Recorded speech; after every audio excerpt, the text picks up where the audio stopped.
नमस्कार प्रिय मित्रों। आज मैं आपको एक ऐसे महान भक्त की कथा सुनाने जा रही हूँ जिसने धर्म की दीवारों को तोड़कर प्रेम और भक्ति की नई परिभाषा लिखी।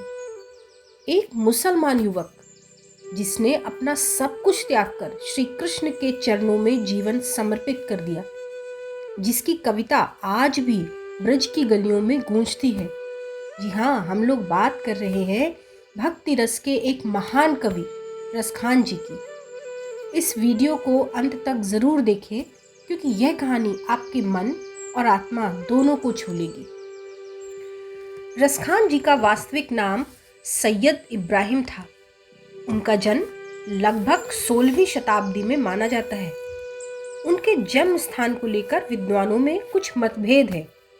कुछ उन्हें पिहानी हरदोई उत्तर प्रदेश का निवासी मानते हैं तो कुछ दिल्ली क्षेत्र से जोड़ते हैं। वे बचपन से ही बुद्धिमान, संवेदनशील और साहित्य प्रेमी थे।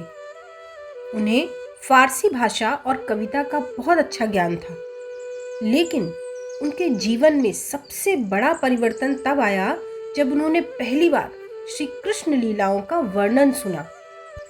कहा जाता है कि एक बार रसखान जी ने ब्रज की रासलीला और श्री कृष्ण के सौंदर्य का वर्णन सुना। उनका मन विचलित हो उठा। हृदय में एक अजीब सी बेचैनी जाग गई। वे सब कुछ छोड़कर वृंदावन की ओर चल पड़े। जब उन्होंने ब्रज भूमि में कदम रखा तो उन्हें ऐसा लगा कि मानो वे अपने असली घर में लौट आए हों। यमुना के तट, कदम के पेड़, गोपियों की लीलाएं, हर तरह के दृश्य ने उन्हें हृदय से कृष्णमय कर दिया। वे धीरे धीरे पूर्ण रूप से श्री कृष्ण की भक्ति में लीन हो गए। रसखान जी की भक्ति केवल शब्दों तक सीमित नहीं थी, वह उनकी सांसों में बस गई। उनकी प्रसिद्ध पंक्ति आप भी सुनिए। मानुष हो तो वही रसखान, बसों ब्रज गोकुल गांव के ग्वारन। इसका अर्थ है कि मुझे मनुष्य रूप मिले तो मैं ब्रज में ग्वाला बनकर जन्म लेना चाहता हूँ। यह पंक्ति बताती है कि रसखान जी के लिए राजा बनना नहीं, स्वर्ग पाना नहीं, बल्कि श्री कृष्ण के पास रहना ही सबसे बड़ा सुख था। रसखान जी ने ब्रज भाषा में काव्य की रचना की। उनकी भाषा सरल, मधुर और हृदय को छू लेने वाली थी। उनकी प्रमुख रचना है प्रेम वाटिका। इसके अलावा उन्होंने सवैये भी लिखे जो बहुत प्रसिद्ध हैं। उन्होंने श्री कृष्ण के बाल रूप, रासलीला और ब्रज जीवन का ऐसा सुंदर वर्णन किया है जो आज भी पाठकों को भाव विभोर कर देता है। रसखान जी को इसलिए भी विशेष माना जाता है क्योंकि उन्होंने भक्ति को सदैव धर्म से ऊपर रखा। रसखान जी का जीवन हमें सिखाता है कि ईश्वर तक पहुंचने का मार्ग नाम, जाति या मजहब नहीं, बल्कि प्रेम और समर्पण है।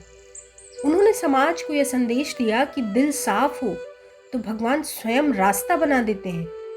आज के समय में जहां धर्म के नाम पर भेदभाव, रसखान जी ने अपना अंतिम जीवन वृंदावन में बिताया। वहीं श्री कृष्ण भक्ति करते हुए उन्होंने इस संसार को अलविदा कहा। उनका निधन लगभग 1628 ईस्वी के आसपास माना जाता है। आज भी वृंदावन में उनका नाम श्रद्धा से लिया जाता है। उनकी रचनाएं आज भी मंदिरों, भजन मंडलियों एवं काव्य गोष्ठियों में गाई जाती हैं। दोस्तों, रसखान जी हमें सिखाते हैं कि अगर प्रेम सच्चा हो तो भगवान स्वयं हमारे पास चलकर आते हैं। अगर आपको यह कथा पसंद आई हो तो वीडियो को लाइक और चैनल को सब्सक्राइब ज़रूर करें और इस भक्ति संदेश को ज़्यादा से ज़्यादा लोगों तक पहुँचाएं। जय श्री कृष्णा, राधे राधे। मिलते हैं अगली वीडियो में एक और महान भक्त की कथा के साथ।